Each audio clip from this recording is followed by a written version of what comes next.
Une personne masquée s'approche de la porte de Nancy Guthrie au milieu de la nuit, portant un sac à dos et armée d'un pistolet. Les images terrifiantes révèlent beaucoup de choses quand on les regarde de près. Nous allons les examiner et passer en revue 13 détails qui pourraient aider les enquêteurs à identifier un possible ravisseur. Je suis Angelette Lévy et voici Crime Fixe.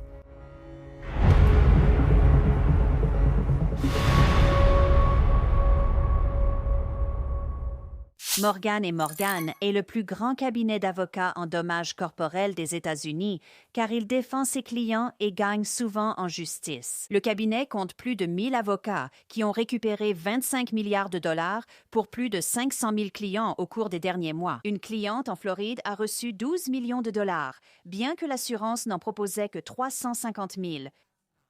En Pennsylvanie, une autre cliente a remporté 26 millions. C'était 40 fois supérieur à l'offre de l'assureur.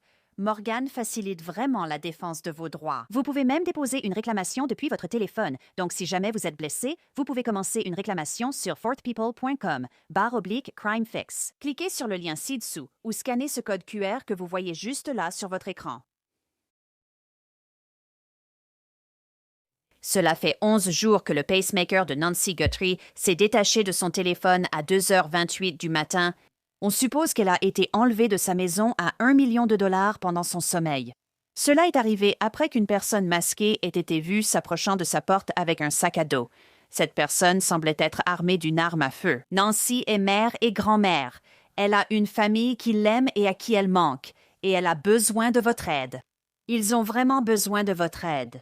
C'est une course contre la montre comme aucune autre. Nancy Guthrie n'a pas de problème cognitif ni de démence, mais elle a des problèmes cardiaques et prend des médicaments tous les jours. Elle en a besoin, comme vous le savez sûrement. Nancy est la mère de Savannah Guthrie, la co-présentatrice de l'émission d'aujourd'hui. Savannah a lancé son dernier appel à l'information concernant la localisation de sa mère lundi de cette semaine. À l'approche de la date limite de la rançon, c'était la 3e vidéo publiée sur les comptes Instagram et Facebook de Savannah. Bonjour à tous. Je voulais venir ici et partager quelques réflexions alors que nous entamons une nouvelle semaine de ce cauchemar. Je veux d'abord dire merci infiniment pour toutes les prières et l'amour que nous avons ressenti, ma sœur, mon frère et moi, et que notre maman a ressenti. Parce que nous croyons que d'une manière ou d'une autre, elle ressent ses prières et que Dieu la porte, même en ce moment et dans cet endroit le plus sombre.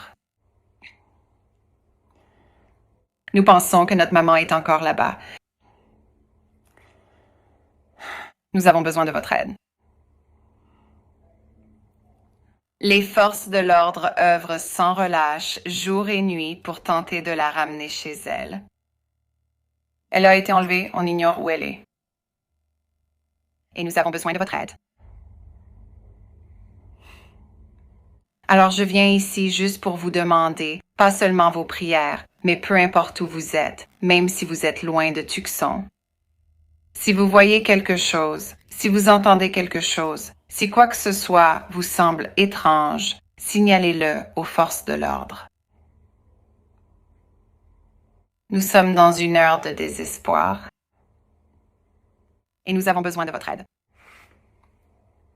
C'était lundi, quelques heures avant l'approche de la date limite pour la rançon. Cette échéance est passée. Les ravisseurs présumés auraient réclamé 6 millions de dollars en Bitcoin pour le retour de Nancy.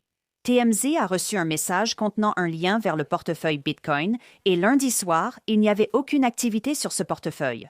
2 chaînes de télévision locales ont également reçu des messages de rançon, mais n'ont pas divulgué les détails de ce qui était écrit, donc il semble que la rançon n'ait pas été payée. Bien sûr, Savannah Guthrie et ses frères et sœurs voulaient une preuve de vie et étaient prêts à payer. C'est ce qu'ils ont déclaré dans une publication Instagram samedi soir. Nous ne connaissons pas le contenu exact des messages de rançon, ni s'ils provenaient réellement des personnes qui ont enlevé Nancy Guthrie. Le mardi 10 février, le bureau du shérif du comté de Pima et le FBI ont publié ces images terrifiantes d'une personne s'approchant de la maison de Nancy Guthrie.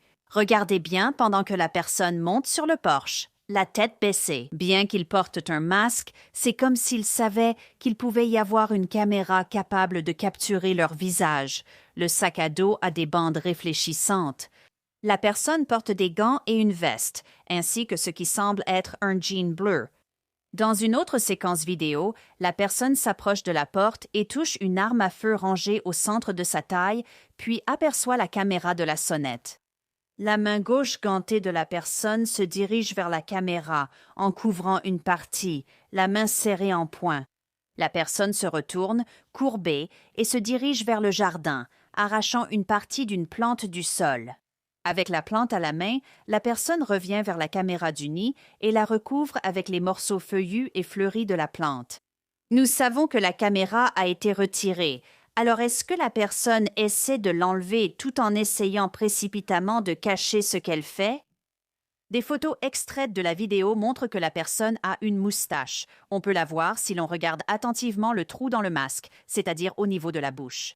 Il semble que ce soit une moustache foncée, ainsi qu'une partie d'un bouc. Les sourcils semblent également foncés, comme on pourrait s'y attendre, et les yeux sont en forme d'amande. Sur une autre image fixe tirée de la vidéo, on peut voir les sourcils juste sous la cagoule, du moins en partie, ainsi que les yeux. La personne masquée tient également une lampe de poche dans sa bouche, tout en tenant ces morceaux de plantes provenant de l'aménagement paysager. Les cils ne sont pas distinctifs, comme je l'ai mentionné. La directrice du FBI, Kash Patel, et le bureau du shérif du comté de Pima ont publié ces images quelques heures plus tard. Des équipes du SWAT sont intervenues et ont interpellé un homme pour l'interroger.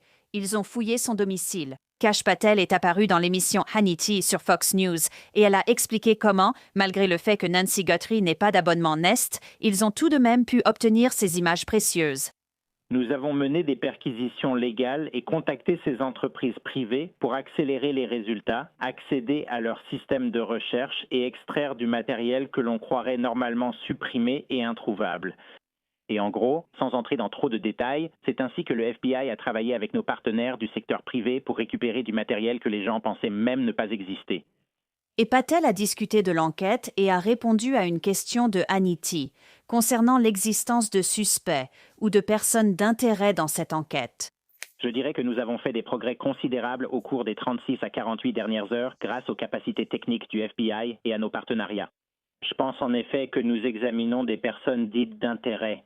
Mais comme vous le savez, dans toute enquête, on l'est toujours, jusqu'à ce que vous soyez soit écarté, soit réellement identifié comme le coupable ou les coupables impliqués. Et c'est la phase dans laquelle nous nous trouvons actuellement. Pendant que cet entretien avait lieu, des agents ont arrêté Carlos Palazuelos à Rio Rico, en Arizona, à 60 miles au sud de Tucson. Il a été interrogé, relâché et son domicile perquisitionné sur ordre du tribunal. Il a dit aux journalistes qu'il ne savait pas qui était Nancy Guthrie et qu'il espérait qu'elle serait retrouvée saine et sauve. Il travaille à Tucson comme livreur de colis. Je veux dire, j'espère qu'ils attraperont le suspect, ce n'est pas moi. Ils feraient mieux de faire leur travail et de trouver le suspect. Ils l'ont fait pour pouvoir laver mon nom. J'en ai fini, d'accord, je reste amical, je vais juste rester. Vous êtes mes parents à Tucson, ouais. Alors, qui est cette personne masquée dans la vidéo? Et est-ce que cette personne détient Nancy Guthrie? Est-ce vraiment un homme ou pourrait-il s'agir d'une femme déguisée?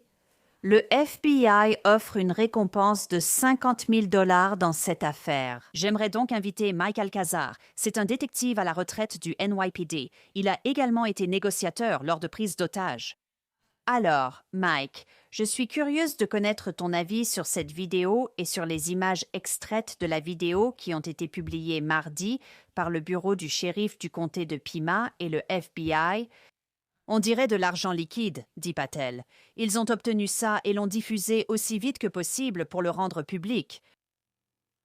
Oui, je veux dire, je n'arrive pas à croire qu'il leur ait fallu plusieurs jours pour l'obtenir. J'ai presque l'impression que le FBI aurait dû diriger l'enquête dès le début. Parce que dans une affaire comme celle-ci, c'est « j'ai enquêté sur Santin ». Vous savez, on a interrogé des témoins. On a cherché des vidéos de surveillance, vous voyez, et ils l'ont fait, ils les ont maintenant, ils ont les vidéos, c'est super. Et je suis sûr qu'ils reçoivent en ce moment une avalanche de témoignages. Parce que quelqu'un va reconnaître ce type sur la vidéo, vous savez, par ses vêtements, sa démarche, l'arme, l'étui, la façon dont il la porte. Vous voyez, je pense que ce n'est qu'une question de temps. Ils ont déjà fait un contrôle la nuit dernière sur une personne d'intérêt, donc c'est juste tellement... Mike, cette première vidéo qu'on regarde ici, je la regarde et je vois quelqu'un qui est manifestement conscient qu'il pourrait y avoir une caméra là. Ouais, je pensais la même chose. C'est possible qu'il soit déjà venu ici. Il sait qu'il y a de la vidéosurveillance dans la maison. Tu sais, il baisse la tête. Donc, je veux dire, il porte un masque. Donc, il est très conscient qu'il y a une sorte de caméra de surveillance. Seule chose un peu déstabilisante, il avait cette air-là. Il a été surpris qu'il y ait une caméra de porte connectée et il n'était pas vraiment préparé, tu sais, à désactiver la caméra, tu vois. Il est allé dans les buissons, à arracher des branches et tentait de se fabriquer une cachette improvisée, donc il était assez préparé, mais pas totalement. Parle-moi de l'importance qu'un détail comme les réflecteurs sur le sac à dos peut avoir, parce que quelqu'un pourrait connaître quelqu'un avec ce sac à dos en particulier, à 100%. Quelqu'un va reconnaître son équipement, ses vêtements, son sac à dos, les siens. On dirait une veste de sport, une sorte de manteau, son étui, son arme. Certains ont remarqué ses baskets et quelqu'un a mentionné une séparation au niveau des orteils. Ce sont des vêtements très particuliers qu'il porte, donc quelqu'un qu'il connaît ou l'a déjà vu quelque part pourrait être capable de l'identifier. Et s'il était déjà dans le quartier auparavant, peut-être dans cette maison ou dans d'autres maisons, il portait peut-être les mêmes vêtements. Je suis sûr que le FBI passe en revue toutes sortes de vidéos et de surveillance. Et le fait qu'il ait cette veste réfléchissante, n'est-ce pas, ce sera très facile à repérer s'il apparaît sur d'autres vidéos de surveillance. Donc ça, c'est vraiment, vraiment, vraiment important. Parlons maintenant de l'arme. J'ai parlé ce matin à quelqu'un qui pense qu'il s'agit peut-être d'un Glock, un pistolet semi-automatique. Tu vois la même chose ou quelque chose de différent? Honnêtement, rien qu'en voyant cet étui, je ne peux pas dire si c'est un Glock, tu sais. Je ne peux pas dire. Je veux dire, la crosse du pistolet dépasse un peu, mais en même temps, la couleur est un peu, peut-être inversée. Ouais, je ne peux même pas dire si c'est un automatique ou un revolver. Honnêtement, tu sais, c'est difficile pour moi de deviner juste en regardant ça. Tu penses que ce sont des gants en nitrile ou tu crois que c'est un autre type de gants? Oui, je crois que ce sont des gants chirurgicaux. Ma copine est infirmière. Au début, de près, ça ressemblait un peu à du cuir. Mais maintenant que je regarde bien et la façon dont ça se plisse, on dirait qu'il y a des plis là où ça a été plié. Pour moi, on dirait des gants chirurgicaux. Et encore une fois, tu sais, tu le vois, c'est vraiment, ça ne ressemble pas à du cuir. Tu vois les plis dessus. Oui, pour moi, ça ressemble à quelque chose qu'on trouverait, tu sais, dans un hôpital. On voit aussi l'arrière du sac à dos là. Il est tout à fait possible que ce sac à dos ait été acheté uniquement pour cette entreprise. Rien d'autre. Je veux dire, tous les articles que cette personne porte pourraient avoir été achetés pour cet événement. On ne le sait pas, mais c'est possible. Penses-tu que le FBI peut améliorer cette vidéo à un tel point qu'il pourrait peut-être découvrir la marque de ce sac à dos? Et ensuite, ils commenceront à regarder dans les magasins de la région pour voir, dans un certain rayon, qui aurait pu acheter un tel sac à dos au cours des derniers mois. Oui, je suis sûr qu'ils font ça avec chaque objet que ce malfaiteur porte, la veste, le sac, même le masque, les baskets. Tu sais, je le faisais moi-même avec. Je prenais juste une photo de la veste et je la recherchais sur Google Lens et ça a produit toutes sortes d'images. Je suis sûr que le FBI a une technologie plus avancée, tu sais, plus robuste, et t'as raison. Ils peuvent absolument retrouver dans la région qui vend ce style de veste, ce sac à dos, et ils pourraient probablement retrouver un achat. S'ils trouvent un tel endroit, ils consulteront les vidéos de surveillance des magasins pour tenter une correspondance. Toute personne qui correspond à sa morphologie, sa taille, son poids et sa hauteur. Ils ont, vous savez, cette cagoule de ski sur la tête. Y a-t-il quelque chose concernant la cagoule de ski elle-même qui vous interpelle? Nous avons plusieurs images différentes de la cagoule de ski, mais est-ce que ça ressemble simplement à une vieille cagoule de ski classique pour vous? Y a-t-il quelque chose de particulier à son sujet? Oui, je veux dire, ça ressemble à un masque ordinaire que vous pourriez acheter sur Amazon. J'ai remarqué que vous savez, le masque est tiré complètement vers le bas, cachant son menton, cachant son cou. ce qui pourrait probablement indiquer qu'il a peut-être des poils sur le visage qu'il essaie de dissimuler. Je veux dire, pour moi, ça ressemble à une cagoule ordinaire. Qu'en penses-tu? C'est vraiment quelque chose qu'on peut acheter n'importe où? Je ne suis pas une experte en cagoule, mais pour moi, ça ressemble juste à une vieille cagoule ordinaire. Je sais juste qu'il y a beaucoup de gens qui aiment les passe-montagnes. De nos jours, tu sais, mais ça laisse voir davantage les yeux et le visage. Nous avons aussi cette lampe de poche, et il faudrait qu'elle soit assez petite pour tenir dans la bouche, donc on a ça aussi. Parle-moi un peu de ce que tu penses de la lampe de poche. Évidemment, cette personne l'a dans la bouche pour voir ce qu'elle fait. Oui, je veux dire, il existe toutes sortes de lampes de poche maintenant. Moi-même, j'ai une petite lampe de poche carrée qui ressemble à un briquet. En regardant les infos, quelqu'un a dit qu'elle semblait rectangulaire. Donc, ça pourrait être l'une de celles-là et il pourrait faire ça exprès, tu vois, pour bloquer la caméra vidéo. Donc, encore une fois, quelqu'un qui avait des connaissances préalables, qui était conscient de son environnement, qui connaissait la maison et il a apporté ces choses pour cette raison. Ou alors, il pourrait être un cambrioleur professionnel, il l'a déjà fait et c'est aussi ce qu'ils vont examiner. N'importe qui a été arrêté ou récemment libéré dans la région, tu sais, qui sont ces rôdeurs, ces cambrioleurs qui ont été arrêtés dans le comté de Pima?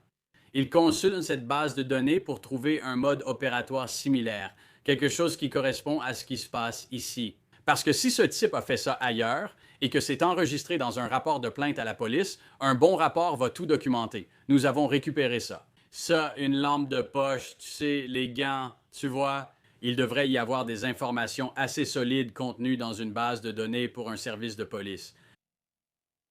On sait aussi en regardant ça que cette personne est, semble-t-il, gauchère.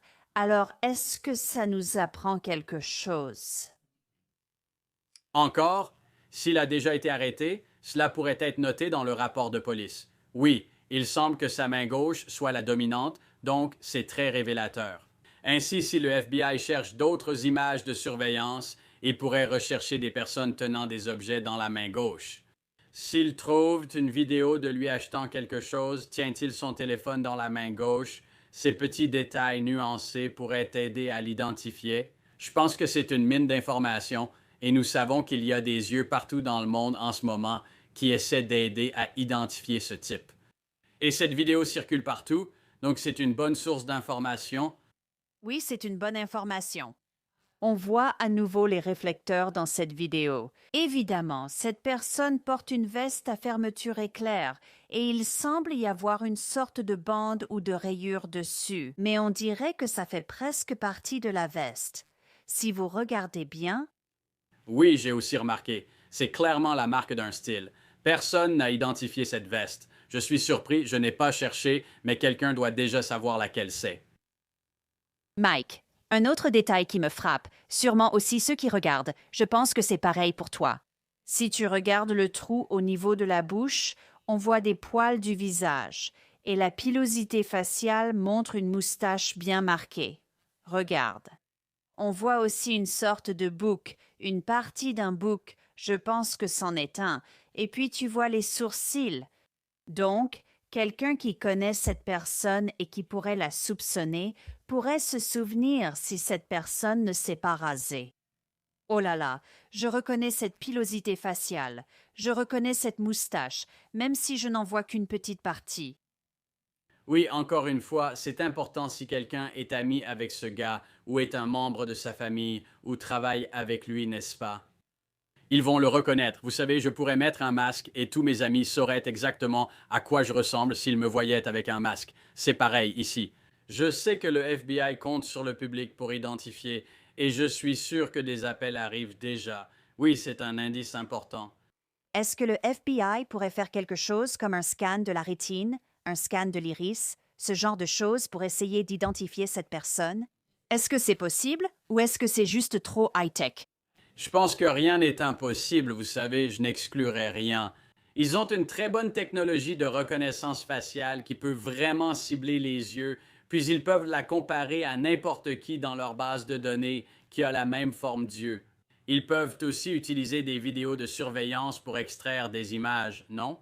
C'est sans doute pourquoi ils ont ciblé Carlos. Hier, je le regardais en me disant, Tu sais quoi? Ses yeux ressemblent vraiment beaucoup à ce qu'on peut voir sur cette image.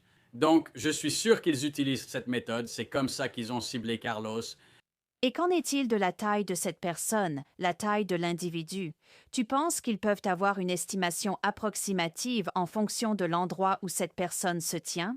Quand ils reviennent pour prendre cette plante et aussi quand ils entrent.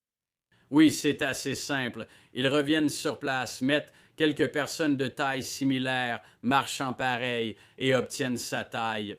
Ils pourraient même prendre des mesures numériquement, donc c'est fait. Ils ont ça après ce qui semble être une fausse alerte la nuit dernière. Si tu veux, tu penses que les témoignages continuent d'arriver? Tu sais, ces images sont encore diffusées partout dans les informations. C'est sûr, ils vont recevoir des milliers et des milliers de témoignages et ça va être ça la difficulté, non? Ils vont devoir vérifier toutes ces informations, ils vont devoir tout passer au peigne fin. Ils doivent avoir le FBI sur place avec une équipe d'enquêteurs capable de vérifier toutes ces informations. Eh bien, nous allons garder un œil attentif là-dessus. Je pense que la démarche de cette personne en dit long. Combiner la démarche avec la pilosité faciale, les yeux. Pour moi, les yeux sont assez distinctifs. Je pense que tout cela en dit long. Mike Alcazar, merci beaucoup. Je vous en prie maintenant. Je devrais mentionner que pendant que tout cela se passait mardi, une enquête de voisinage avait également lieu dans le quartier où vivent Annie Guthrie et son compagnon de longue date, Tommaso Sioni. Annie est la fille aînée de Nancy. Nancy a dîné chez eux le soir du samedi 31 janvier. La maison d'Annie et de Tommaso avait été photographiée par les forces de l'ordre le week-end dernier. Des sources ont précisé à NBC News qu'il s'agissait d'une perquisition consentie. Toute personne ayant des informations sur l'affaire, sur la localisation de Nancy ou sur l'identité de la personne présente dans les vidéos doit appeler le 1-800, appeler le FBI. Il y a une récompense de 1 000 $. TMZ a reçu une nouvelle note mercredi demandant un bitcoin en échange de l'identité de l'enleveur de Nancy. Cela représente environ 67 000 $ selon TMZ. Ils ont transmis ce message au FBI. C'est tout pour cet épisode de Crime Fix. Je suis Angelette Lévy. Merci d'avoir été avec moi. À la prochaine fois ici